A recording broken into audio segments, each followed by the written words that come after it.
Đây là các buổi đào tạo về công nghệ blockchain của tập đoàn Vốn-Tech. Đây là trụ sở của tập đoàn. Ngoài ra thì tập đoàn Vốn-Tech là có học viện đào tạo blockchain, có nhà xưởng tại khu công nghiệp Kota Komening 40460 Salam, Malaysia, và 1.500 máy đào hiện đại và là trụ sở của công ty. Có 4 sàn hoạt động và giao dịch OTC trên sàn, giao dịch bằng tiền pháp định và đã có giấy phép kinh doanh mạng lưới về crypto và vốn hoạt động là 1 tỷ ringgit. Có sẵn hệ sinh thái thương mại điện tử và các lĩnh vực kinh doanh cho đồng tiền của họ, và hơn 15 quốc gia tham gia vào cộng đồng. Qua đây mình xin khẳng định rằng dự án này các bạn đầu tư sẽ thắng lớn. Quan trọng là số vốn của các bạn sẽ tăng lên bao nhiêu lần và trong thời gian bao lâu thôi.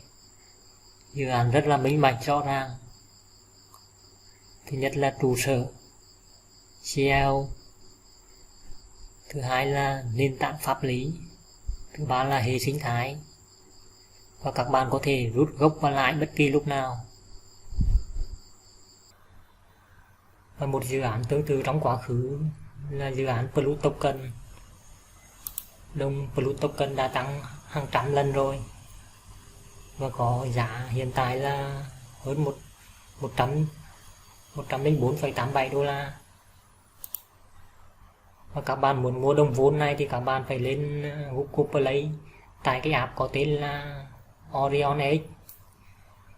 Xong các bạn mua BTC hoặc là USDT chuyển lên cái app Orion X, xong các bạn có thể mua vốn ở đó. Và lưu ý là chúng ta đầu tư tại ngân hàng số B2 thì có thể rút gốc và lãi bất kỳ lúc nào.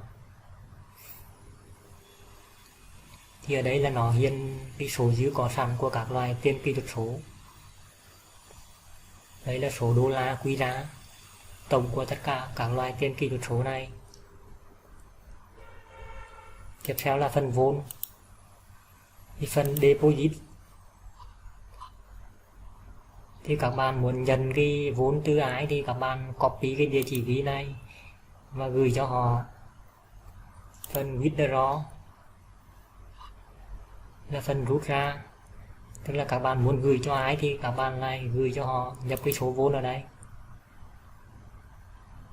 Tiếp theo dưới này là nhập cái địa chỉ, dán cái địa chỉ vào, và phí mỗi lần rút là 1 vốn.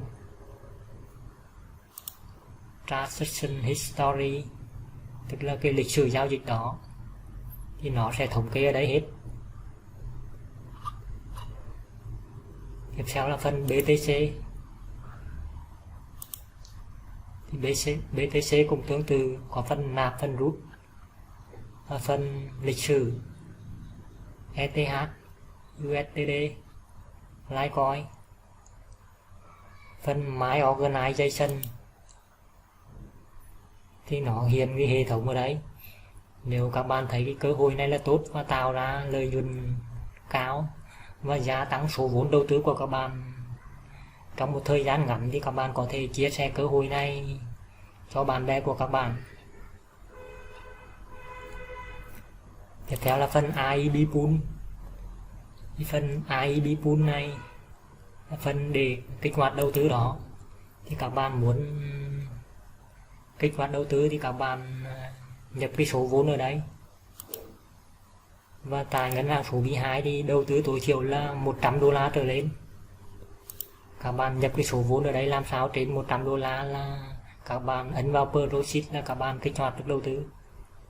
Các bạn thử ấn qua một vốn để xem giá kích hoạt là bao nhiêu, 0,67.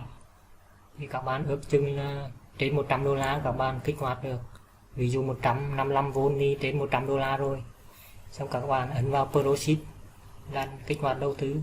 Thì khi đó nó hiện ra cái số vốn ở đây là số vốn đã được kích hoạt để đầu tư. Còn đây là số dư có sẵn, số dư vốn có sẵn. Còn đây là số đô la quy ra. Còn phần referral link này là phần đường link giới thiệu. Các bạn có thể chia sẻ, copy cái đường link này chia sẻ cho bạn bè của các bạn Tiếp theo là mình sẽ hướng dẫn cho các bạn xác minh tài khoản. Các bạn ấn vào số điện thoại của các bạn ở góc phải màn hình, ấn vào profile. Thì ở đây các bạn khai các thông tin bao gồm là họ tên, email, số điện thoại và chứng minh thư nhân dân, số chứng minh thư nhân dân, quốc gia. Còn các bạn update để xác minh tài khoản.